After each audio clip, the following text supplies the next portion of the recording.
Bloomberg Audio Studios. Podcasts, radio, news. This is the Bloomberg Surveillance Podcast. I'm Jonathan Ferro, along with Lisa Abramowitz and Anne-Marie Hordern. Join us each day for insight from the best in markets, economics and geopolitics. From our global headquarters in New York City, we are live on Bloomberg Television weekday mornings from 6 to 9 a.m. Eastern. Subscribe to the podcast on Apple, Spotify or anywhere else you listen. And as always, on the Bloomberg Terminal and the Bloomberg Business app. Howard Marks, co-founder and co-chairman of Oaktree Capital Market, issuing a warning in his latest memo. I find the resulting outlook for employment terrifying. I am enormously concerned about what will happen to the people whose jobs AI renders unnecessary or who can't find jobs because of it. At this moment of transformation, Howard joins us now after writing a memo that I really recommend everybody read. It really was one of the absolute best that you've ever written. Thank you for being here with us. So I can stop now. Oh, no, please don't. I want to keep reading your memos. I want to start with this idea of different types of bubbles. And you talk about there are productive bubbles and unproductive bubbles. What's the difference, and how does that make it either something you want to invest in or not? Well, I think that the unproductive bubbles I would describe as financial fads. Portfolio insurance was one, subprime mortgages was another. Financial activities that become fashionable, zoom into popularity, get overhyped, and then recede. But then there are bubbles which are based on technological progress, starting with the steam engine, the railroad, the radio, the automobile, computers, internet, et cetera. And these actually push society ahead and change it irreversibly.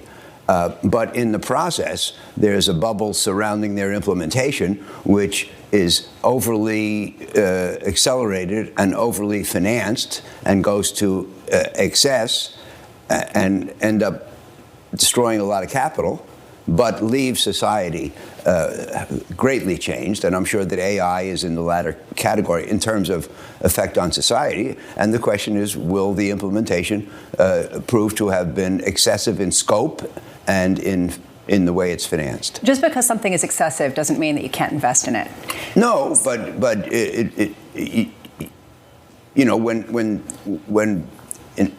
when investors hate everything and won't touch it with the 10-foot pole, chances are it's going to be on sale because nobody has pushed up the price. In fact, their disinterest has pushed down the price. But when everybody likes something, is excited about something, chances are it may be overhyped and overpriced. So you just have to be careful. So that's where we are right now. You said you can invest and you can participate, but you just have to be careful.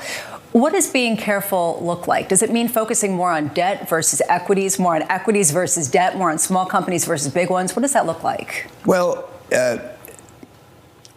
what I say in the memo is that it's okay to lend for activities, even if they're uncertain, but not if the outcomes are purely conjectural. I mean, in order to be a smart lender, you have to have good visibility on the extent to which the thing is likely to repay interest and principal. If it's just purely conjectural, it's not. You shouldn't be a lender. And in fact, I think the memo says that where that's the case, you should actually, if you want to participate, you should be in the equity, so at least you get the upside. The lender has no upside. You make a 9% loan, all you're going to get is 9%, no matter how well the thing does. You certainly shouldn't do that in activities that have a high probability of not paying off at all, because then you have unlimited downside and limited upside. That's absolutely the wrong combination. So you think right now, in some circumstances, the equity might actually be a better option than the debt because of that potential upside? Yes, exactly. Because the point is that if you go into some startup which has let's say a small possibility of a raging success, you wouldn't lend to it because you have a high probability of losing all your money and no probability of participating in the success. That's a bad trade. So you always talk about this risk-reward pendulum, the risk and fear, the sort of fear and greed pendulum right now. And yesterday we saw Oracle come out and talk about having to borrow more money, having to spend more, and people are selling off the shares. Does this make you feel good? Does this make you feel like there actually is some discretion? Well, yeah. Well, I think that it's Buffett says the less prudence with which others conduct their affairs, the greater the prudence with which we must conduct our own affairs. So when other people are acting imprudently and mindlessly and carefree, we should be worried. When other people are showing appropriate concern, that's a positive sign that the market is applying some discipline. Some of the greatest moments that I've seen, some of the greatest signals of danger in the markets have been when people were not applying any prudence at all, like in '06, for example. So if people are reacting harshly to aggressive, possibly risk indicating activities, yes, that's a healthy sign, and this market seems healthier than the 2000 market to me. How concerned are you that we get a Federal Reserve that's more accommodative for a variety of reasons that leads to even more risk-taking? This idea that not only did the Fed cut rates, indicated more rate cuts, but also is adding to its balance sheet in a way that could potentially prop up demand. Well, I was thinking about this when I was waiting to see you today. Most of the people listening to this program, including me and you, are interested in the free markets, and we think free markets should set the prices of things.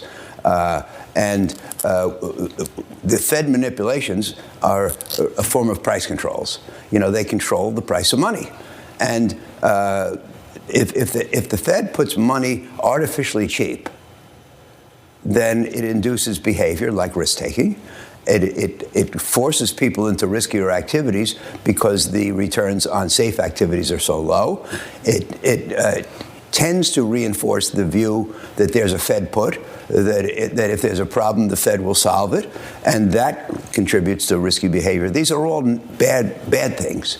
And, I believe that the Fed should be passive most of the time, and only come to the rescue if the market is, if the economy is seriously overheated and tending towards hyperinflation, or seriously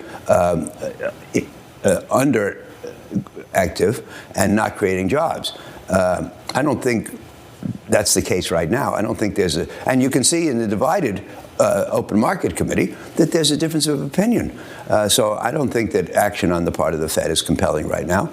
And, there are people who think that rates should be a lot lower than they are today. I just don't see the merit in that.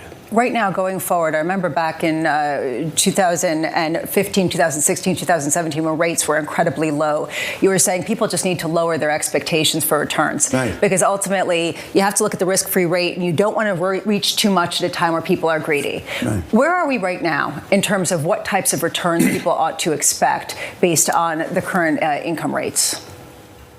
Well, the lower base interest rates are, everything scales off that. So, the Fed funds rate at 3.5 is below history. These are not high rates. They're only high relative to the last 15 years. But this is a low rate. So everything scales off that. Most things will give moderate returns. In the debt area, I think prospective returns are moderate, okay. Not lush, but not inadequate. The trouble is that the S&P, based on its PE ratio relative to history, appears to be priced to provide a very low prospective return. Historically, if you bought at this PE ratio, your return over the next 10 years averaged in the very low single digits. So I think we're in a moderate return scenario. The problem is that how do you get a high return in a moderate return scenario? And most people's resort is to take a lot more risk. And that's something I don't like to do, other than when it's compelling. You had a personal note, an addendum at the end, and we led off with that idea of what artificial intelligence and machine learning will do to the labor market. It's something clearly on the Fed's mind, clearly on investors' mind. You're talking about concerns that there is going to be cannibalization from human jobs.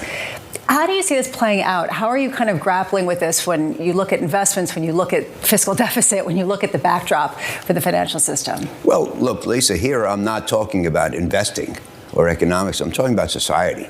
And it's very worrying to me. And, I've gotten some very nice response from people I respect to the memo. And one of them said he thinks we've seen this in response to the Internet over the last 25 years. But it has not raised unemployment because the Internet eliminated white-collar jobs that were replaced by blue-collar jobs, like, people who pick stuff in warehouses and send it out in e-commerce. So job count is not down, but job quality is down. And I think that this is very worrisome. And as I said in the addendum, when we lost jobs to automation and offshoring, I think that coincided with the opiate epidemic, and not only in amount, but also in location. And I think it's a natural consequence of people sitting around all day. And even if we can find a way to replace their income, I worry about purposelessness. And, we get so much from our jobs other than a paycheck. And you can't replace that stuff. So I worry for society. Stay with us. More Bloomberg surveillance coming up after this.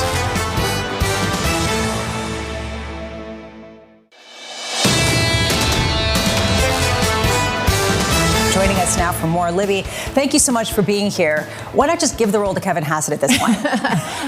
Well, look, I think that this is obviously, President Trump loves a horse race, and I think he loves the drama. And, of course, he doesn't need to nominate anybody until Powell's term is up, which is, of course, as you know, not until May of 2026. And so there really is no rush here. But I do think this is, sort of speaks to the dramatic that the president likes.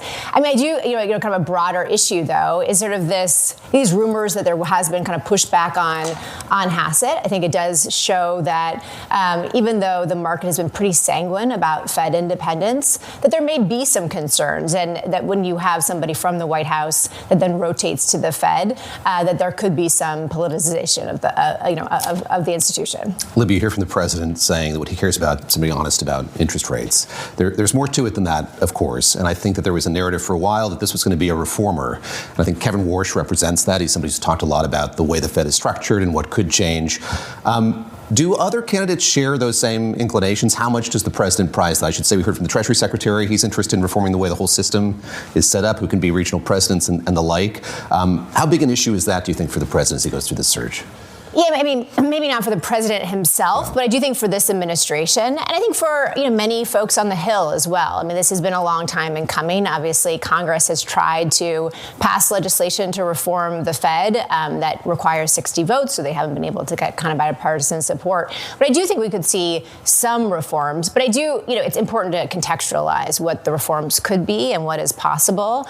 There's just not as much that the president or a Fed chair can do unilaterally without actually changing the law. And of course, you need Congress to change the law. So could we see sort of incrementally how reserve presidents are chosen, maybe a little bit more pressure on reserve presidents? Of course, the Fed board does have authority over sort of who stays as a regional president. But I think just by and large, we're expecting more incremental reforms, sort of if any, just given some of those constraints. So let's say Cass is the front runner, which Bloomberg has reported, and you point out the fact there's been this kind of growing concern within the bond market about him as a potential Fed chair. That kind of became something we first saw in the FT piece a couple of days ago, now seeing that broaden a little bit more. What does the bond market want to see? I think of what Anna Wong, our colleague at Bloomberg Economics, wrote, saying, look, she knows Kevin Hassett, she's worked alongside him. Actions speak louder than words. He's somebody who has talked a lot about Fed independence and has prized it through the entirety of his career. He did advise some more traditional Republicans in years past. What does he have to do to kind of assuage or pacify those who are concerned about the prospects of him being the next Fed chair? Yeah, I think as you know, there's what he says publicly and what he says, to the media, and in this, should he get nominated, that all-important confirmation hearing, but also what he says privately, and to the very key Republican senators who will effectively cast sort of the vote whether he gets nominated or not. So I think what they want to see is, again, just reassurances that that he will uphold independence, that he will not be sort of assuaged by whomever's in the White House, because of course this next Fed chair will outlive President Trump's term and will be in for whomever is president in 2029, and that also that some of these rumors about the regional presidents and what have you again maybe the reforms will be more incremental and not necessarily existential. Libby, how do you think about the bond market and its reaction to all of this? For all the kind of rumors of pushback since Bloomberg broke the kind of Hassett news, 10-year yield has been relatively well-behaved. 2-year yields are relatively well-behaved.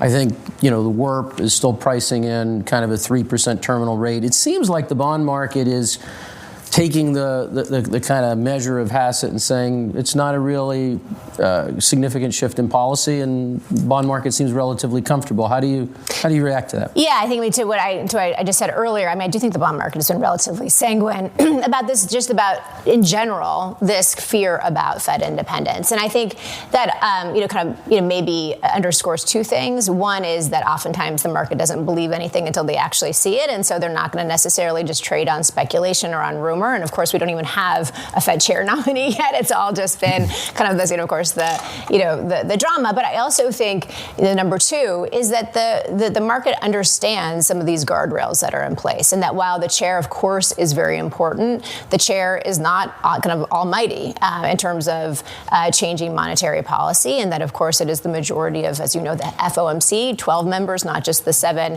Fed, board governors, and then also, not to overstate this sort of confirmation process, but something I, maybe to their chagrin, always reinforce to our investment committee is that this advice and consent role that the U.S. Senate plays is very important. And actually, if you just look at the number of nominees that this president has had to withdraw, it's really unprecedented. And it's all kind of been back channeling in private, but that sort of speaks to the fact that they have not had the votes in the Senate to confirm those nominees. So I think if somebody were to be nominated who would be sort of too political, who would really compromise the independence of the Fed, I think the bond market is reassured that the Senate would push back. This goes to a bigger question, and I was glad that you went there, about how much Republicans are starting to push back on President Trump after some of the recent elections and some of the recent losses on the part of certain Republican candidates. Do you get the sense that there is a greater constraining of some of the more extreme policies by Congress as a result of some of the recent elections?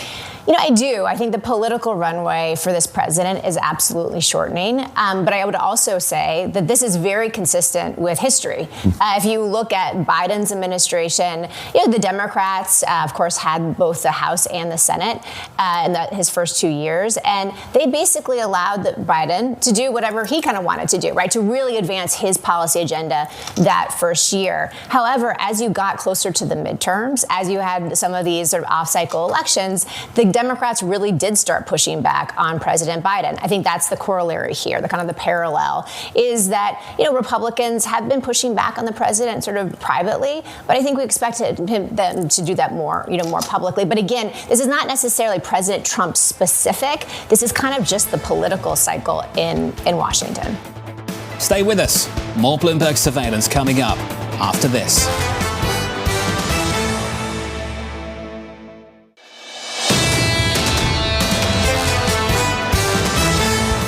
The team at Mastercard's Economic Institute predicting moderate global GDP growth at 3.1% in 2026. A key dynamic is continued trade realignment between the U.S. and China. Joining us now is Michelle Meyer. And Michelle, wonderful to see you as always. Yeah. I would love to get your take on what Steve Chiveron was just talking about, which is that he thinks the stealth story is the recovery and acceleration in the consumer in 2026. Are you seeing that in any of the data that you're collecting? Yeah, I would say it's probably not a stealth story. It's a reality. reality. And I think it has been the reality that consumer has been extraordinarily engaged. You just heard it from Robert Isom in the interview you aired that consumers are still traveling. You are still seeing the embrace of discretionary spending in addition to the necessities. So it's consumers that, again, it's going to vary depending on the income cohort. It's a big part of the narrative that it's not even. It never is even, frankly. But you have consumer spending that is still running at a healthy clip. For the holiday shopping season, we're looking for a mid 3% pace for holiday sales. Black Friday came in with our data. We saw a 4.1% increase in spending on Black Friday. How much is this inflationary? How much is this because simply the prices were higher, not necessarily more items were ticketed? So, we'll find out for sure once we get the CPI report at some point. Yeah. Do you know when it's going to be? We'll know at some point. But in the interim, what we know as of now in terms of the basket of holiday shopping items that we typically see, inflation's running maybe around 2% or so year over year. So certainly there's very much still real spending and growth in terms of volume. When you look at where people are spending money, what's the story that emerges from that? So you talk about how kind of discerning consumers are being, about where they're spending it on what. Yeah. Can you break that down by, strata or sector? What can that tell us just about people's habits at this moment? Yeah, so I certainly think that consumers are savvy. I think they have been savvy this whole period of time coming out of the pandemic once they experienced that price level shock that was, challenging for them. It was the first time consumers saw a significant increase in the price of goods across the board. And since then, I think consumers have been really mindful in terms of what they buy, when they buy, why they buy it. They certainly concentrate spending around promotional periods, which is what we saw during the Black Friday period. But making those choices that work for them. As you look at kind of the evolution of consumer psychology in this moment, I think there was a lot of anxiety surrounding the prospect of what tariffs might mean for all of us. Yeah. Has that eroded? Steve, just a moment ago, talking about how people might feel once these tax benefits come into effect. Are we at a point where the immediate effects of those tariffs are now not front of mind for a lot of consumers? It's not as big of kind of a psychic weight as it was at the beginning of Liberation Day and the like? Well, I think we've moved from the headlines, the uncertainty, to the reality, right? So now we're actually seeing that enter into the economy. It's still happening, but there's a little bit more stability in terms of the process. And I think for consumers, what they're focused on is when they walk into the store, they try to purchase something online, what is the price and does it make sense for their budget? And if it's an item that prices have increased, whether it's because of tariffs or because of other reasons, they might say, you know what, does it make sense? How badly do I want it? Or can I buy something else where I feel like I get better value? So that decision is always happening. And in a world where there's more digitalization, where you have a greater share of spending that's happening online, more choices that are out there for consumers, I think they have a little bit more power to navigate this environment. You talked about the kind of unevenness of consumer spending by kind of income cohort. And I'm interested in what trends you're seeing, at least over the holiday season. Is the high end focusing their spending in a particular place? Is the lower end consumer, are they still healthy? Where are they spending? Break that down for us a little bit. Give us an understanding of kind of how the high end and the low end consumer are behaving through this holiday season. Sure. So, we don't have the ability to break that down specifically with our own aggregated data. But what we do look at is different baskets of spending and how that varies across the U.S. in terms of different locations, which could be a nice proxy for income spending. This holiday season, I would say it has been, a lead-in has been experience spending has done well. So we've seen a good amount of spending on restaurants, travel, lodging, a bit weaker in terms of furniture, home improvement, footwear. So some of the more discretionary goods categories that may have tariff impacts where perhaps the value isn't as notable. And then apparel has been a really strong one this season. Feels like kind of across the board as well, where we're seeing this engagement in terms of greater spending on apparel. So we shouldn't necessarily look at all the sales as being just people trying to reel in consumers that are reluctant. When you have things in your basket in Amazon or some other company, how many times do you get emails? Often. From people saying, quite often. You haven't checked out. The deal's still there 15 days after Black Friday. And how often does that work? Well, that's true. This is the Bloomberg Surveillance Podcast, bringing you the best in markets, economics and geopolitics. You can watch the show live on Bloomberg TV weekday mornings from 6 a.m. to 9 a.m. Eastern. Subscribe to the podcast on Apple, Spotify or anywhere else you listen. And as always, on the Bloomberg Terminal and the Bloomberg Business app.